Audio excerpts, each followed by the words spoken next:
저희에게 생명과 평화를 주시는 아버지 하나님, 오늘도 새날 주시고 또 이 아침에 주님의 평화를 얻기 위해서 모였습니다. 주님, 오늘 주시는 말씀 속에서 저희들은 도저히 얻을 수 없는 주님의 평화를 누릴 수 있도록 축복하여 주시옵소서. 아멘. 주님, 저희 교회에 주님 세우신 주님의 깊은 뜻과 마음을 저희들 헤아려 알 수 있는 주님의 자녀들이 될 수 있도록 도와주시옵소서. 때로는 부족하여서 실수가 있고 때로는 부족하여서 이해할 수 없는 일들이 있다 할지라도 조용히 주님의 음성을 듣고 주님께서 뜻하시는 바가 무엇인지를 저희들 주님을 통하여 깨달을 수 있는 주님의 자녀들이 될 수 있도록 은혜 베풀어 주시옵소서. 오늘 이 귀한 말씀으로 저희 힐탑 온 성도님들에게 주님 말씀하실 때에 저희는 아멘으로 화답하고 저희 마음속에 평화를 누릴 수 있도록 도와주시옵소서. 아멘. 이 나눈 평화를 주님 저희의 자녀들과 저희 가족들과 이웃들에게 기도로 또 마음으로 저희의 삶으로 전할 수 있는 저희의 온 성도님들이 되기를 원하오며 주님의 이름으로 간절히 기도했습니다. 아멘. 예, 감사합니다. 오늘은 요한계시록 6장 3절 4절에 있는 말씀으로 은혜를 나누도록 하겠습니다. 본문에 있는 말씀을 제가 봉독하겠습니다. 요한계시록 6장 3절 4절입니다. 둘째 인을 떼실 때에 내가 들으니 둘째 생명이 말하되 오라 하니 이에 다른 붉은 말이 나오더라. 그 탄자가 허락을 받아 땅에서 화평을 제하여 버리며 서로 죽이게 하고 또 큰 칼을 받았더라. 모든 폭력은 평화가 결여된 것에 근거를 두고 있습니다. 사람들이 복음을 거절할 때 평화가 땅에서 사라지게 됩니다.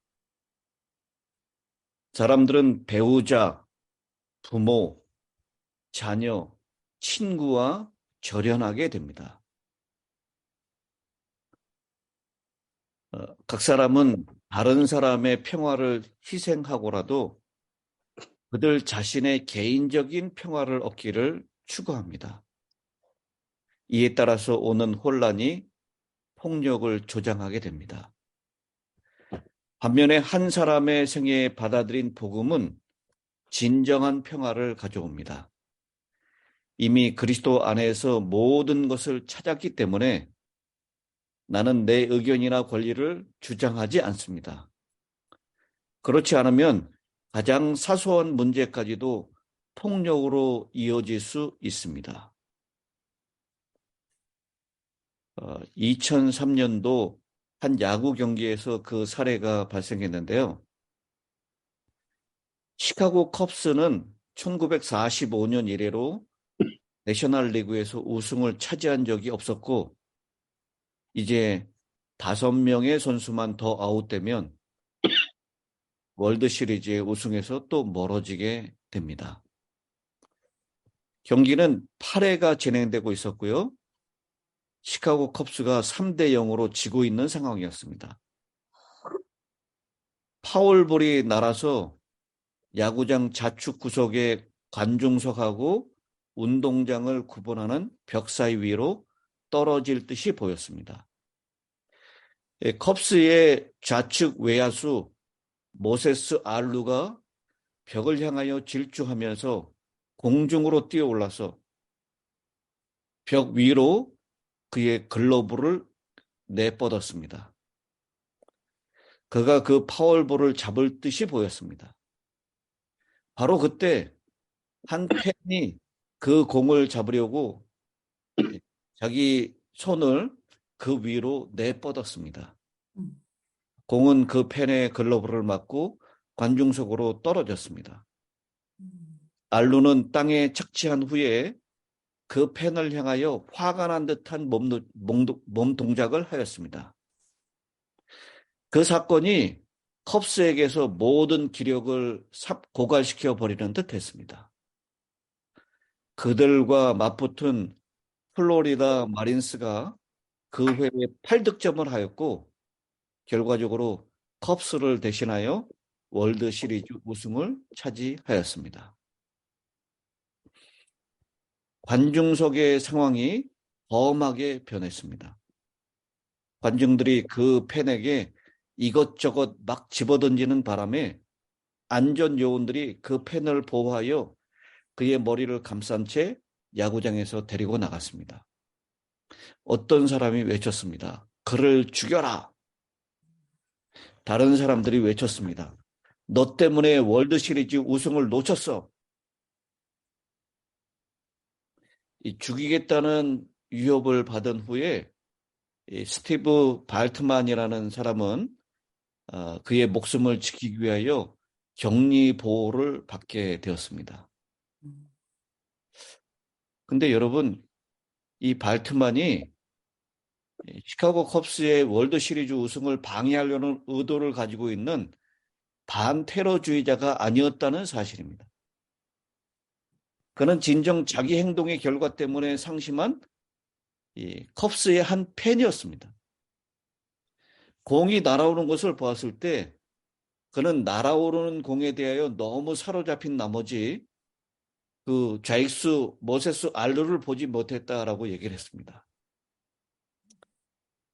여러분, 제가 그 스티브 발트만이라는 사람의 그 장면을 한번 좀 보여드리려고 합니다. 이 장면이에요.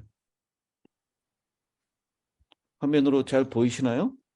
네. 예, 조금 화면이 작아서 키워보겠습니다. 화질은 좀 떨어져도요. 여기 화면에 이어폰을 쓰고 노란색 컵스 모자를 쓰고 있는 사람 보이죠? 파란색. 예, 파란색. 네. 요 지금 공이 떨어지는 장면인데요. 요 선수가 지금 제가 이렇게 보여드리는 요 선수가 시카고 컵스의 좌익수예요. 뭐 잡으려고 그러면. 그리고 바로 이 파울볼을 잡으면 이 파울볼을 친 그 선수가 죽는 겁니다.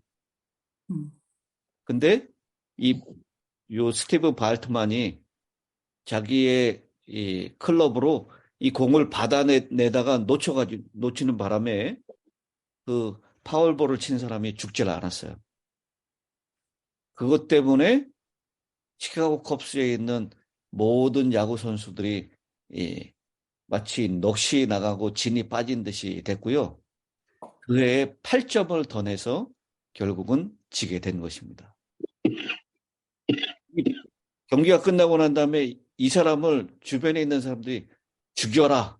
너 때문에 월드 시리즈를 놓쳤다. 해가지고 이 사람은 결국 경찰의 격리 보호를 받아야만 했습니다. 그리고요, 이 시카고 컵스의 이 팬들이 정말 놀라운 것은 이 파워볼 때문에 결국은 승리를 놓쳤잖아요. 2004년도에 국내에 이 파워볼이 엄청나게 비싼 돈으로 팔렸습니다. 그리고 2004년도에 이 볼을 공개적으로 폭파시키는 장면을 연출해요. 그 공을 산 사람이. 그게 매스컴에 연출이 되는데요. 유튜브에 보면 이 사건은 아주 대단한 사건으로 나와서 지금도 이 야구공을 폭파시키는 장면이 유튜브에 지금도 여전히 나와 있습니다. 그렇게. 정말 놀라운 일 아닙니까? 복음이 결여될 때 짱 사소한 일조차도 폭력의 기초가 될 수 있다라는 것입니다.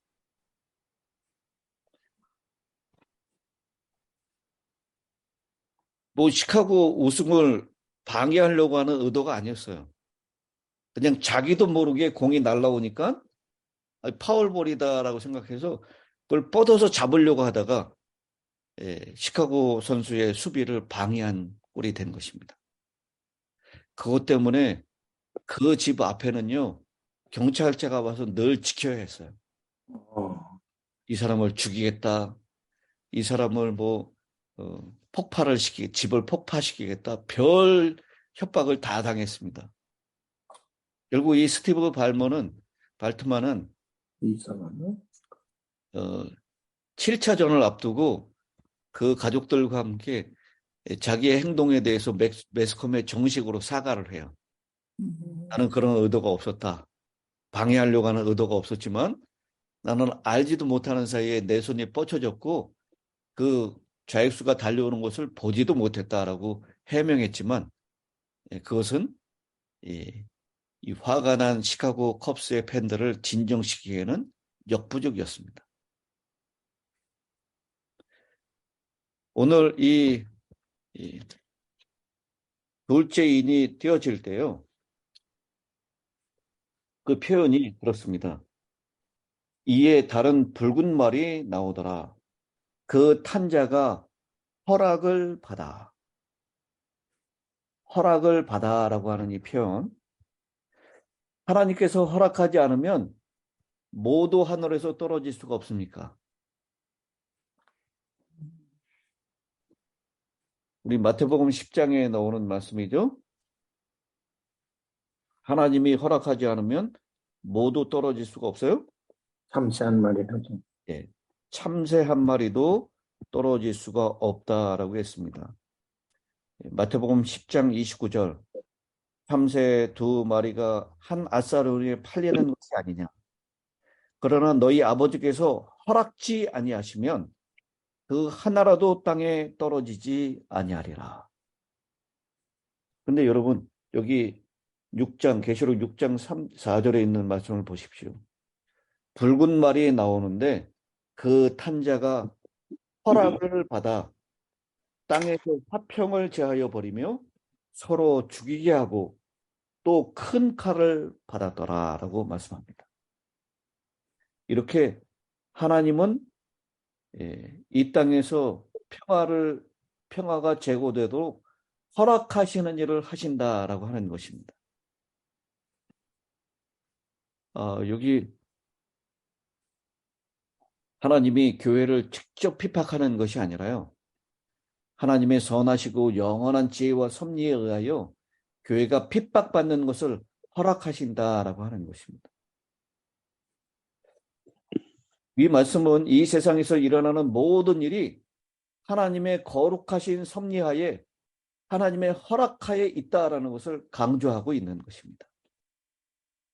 그러므로요, 우리 하나님의 백성들은 어떤 형편에서도 하나님을 믿고 그 안에서 참 평안을 누리면서 살아야 할 분명한 이유가 있는 것입니다. 때때로 시험과 핍박을 허락하시는 것은 전적으로 하나님의 백성들을 구원하시기 위함이시다라는 것입니다.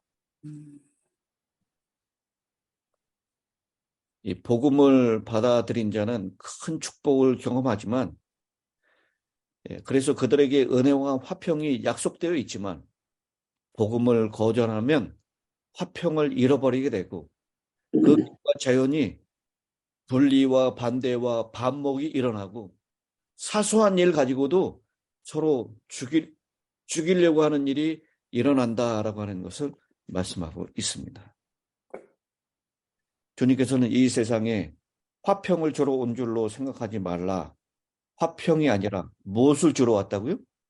검을 주러 왔다. 검을 주러 왔다라고 마태복음 10장 34절에 말씀하고 있습니다. 오늘 이 둘째인이 떼어질 때에 그 말탄자에게 큰 칼을 받았다라고 말씀을 하고 있습니다. 주님께서는 결국 자기 자신이 훌륭한 그리스도인이라고 자부하고 있지만 복음을 거절하고 하나님의 은혜 가운데 새로워진 것이 무엇인지 알지 못하는 사람들, 진리를 공언하고 있지만 뜨뜻미지근한 사람들, 그런 사람들을 결국은 주님께서 베어버리기 위하여 하늘에서 칼을 갈고 계신다라고 말씀하고 있습니다. 교회증언 1권 190페이지에 이렇게 말씀하십니다. 나는 주님께서 그들을 베어버리기 위하여 하늘에서 칼을 갈고 계신 것을 보았다. 아, 진리를 공언하는 모든 미지근한 자들이 하나님께서 당신의 백성이라고 공언하는 백성들 사이에서 바야흐로 하고자 하시는 정결케 하시는 사업을 이해할 수 있다면 얼마나 좋을까. 결국 주님께서 칼로 그들을 베어버리는 일이 있게 될 것이다 라고 말씀을 하고 있습니다. 오늘 이 둘째인이 떼어질 때 네 생물 가운데 둘째 생물이 말을 하니까 붉은 말이 나왔다라고 했습니다. 여러분 기억하십니까? 첫째 생물은 말을 하니까 10말이 나왔어요. 그 첫째 생물은 그 소리가 우레소리 같다라고 했어요. 그래서 그 첫째 생물은 사자, 네 생물 가운데 사자 같은 생물일 것이다 라고 말씀을 드렸습니다. 오늘 이 둘째 생물은 누굴 것 같습니까? 네 생물 가운데 송아지, 그 둘째 생물은 송아지 같고라고 했죠. 송아지가 말을 하니까 붉은 말이 나옵니다. 이 송아지는 희생하고 결국 하나님의 제물로 드려진 그 송아지일 것 같습니다. 바로 송아지라는 말이 어디 나와요? 4장 7절이에요.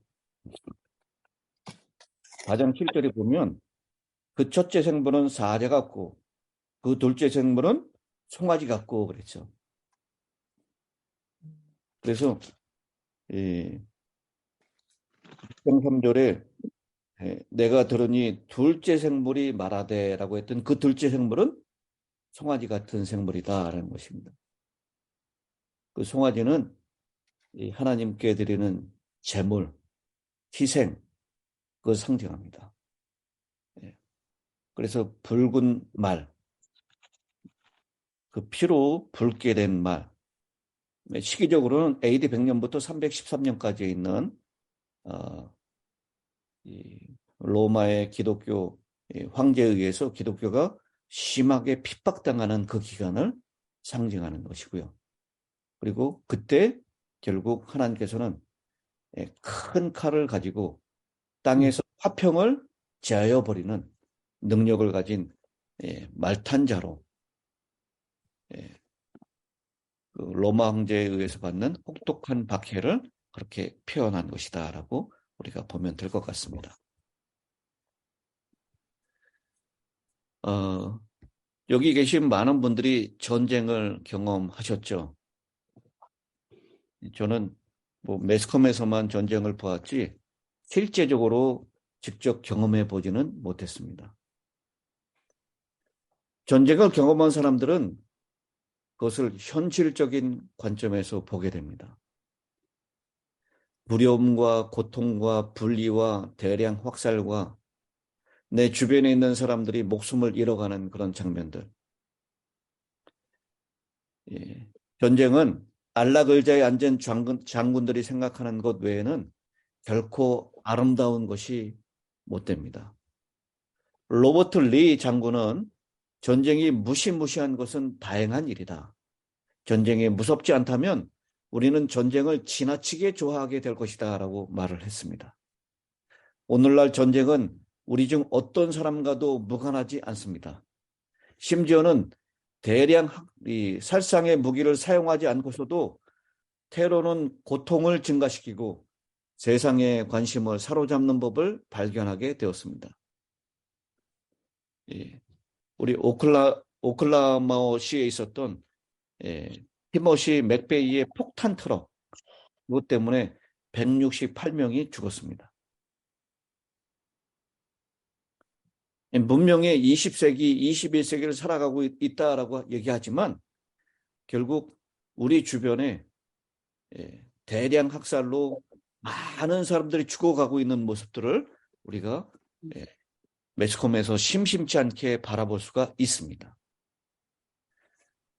나치의 유대인 학살, 캄보디아와 르완다에 있었던 인종 청소, 터키에서 있었던 아르메니아인과 그리스도인 인종 청소,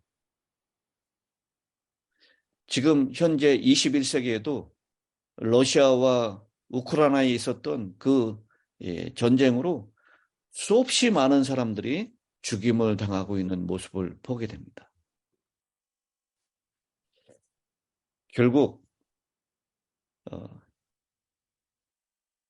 화평이 제해지고 많은 사람들이 죽게 되는 그 일들이 AD 100년부터 313년 그 황제의 핍박 시대에만 있었던 것이 아니라요.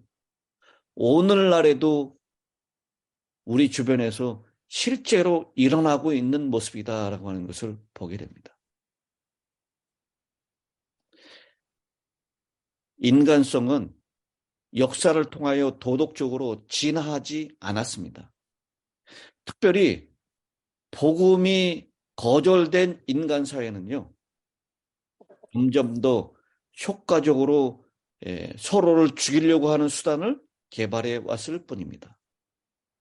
테러와 혼란이 가득 찬 세상에서 하나님이 역사의 유일한 주관자다라는 것 외에는 모든 것이 불안하고 불확실한 시대를 우리가 살고 있습니다. 우리가 서야 할 유일한 견고한 기초는 바로 역사의 주관자 되시는 하나님, 그분을 신뢰하는 것밖에는 없다라고 하는 것입니다. 오늘 우리가 뉴스에서 무엇을 보든지 주님을 믿고 주님을 신뢰하기로 선택하시게 되길 바랍니다. 아멘. 왜냐하면 평화는 사람들이 화합하고 화해했을 때 일어나는 일이 결코 아니라는 것을 우리는 경험해서 알기 때문입니다. 평화는 하나님께서 주신 선물이라는 것입니다. 하나님이 허락하셔서 우리 사이에서 화평을 제거하시고 그리고 하나님께서 주시는 그 칼로 많은 사람들이 서로 죽이게 되는 일들이 우리 주변에서도 여전히 일어나고 있습니다. 지금 중국이 대만을 향하여 러시아가 우크라이나에게 했던 그런 일들을 하려고 하는 조짐이 지금 분명하게 나타나고 있는 시대입니다. 이 국제사회가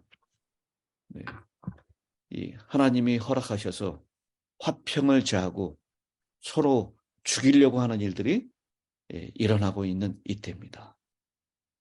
이때 우리는 주님만이 주실 수 있는 평화, 그 평화를 지키기 위하여 주님을 믿기로 선택하시는 저와 여러분이 되시면 좋겠습니다.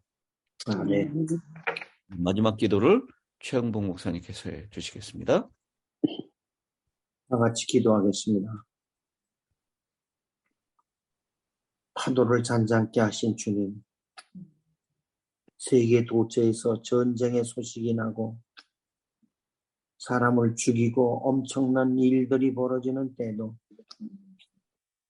하나님께서 간섭해 주셔서 이 지구촌의 복음이 전파되기 전까지 붙들어 주시고 잔잔케 해주셔서 하나님의 영광을 드러낼 수 있도록 도와주시옵소서.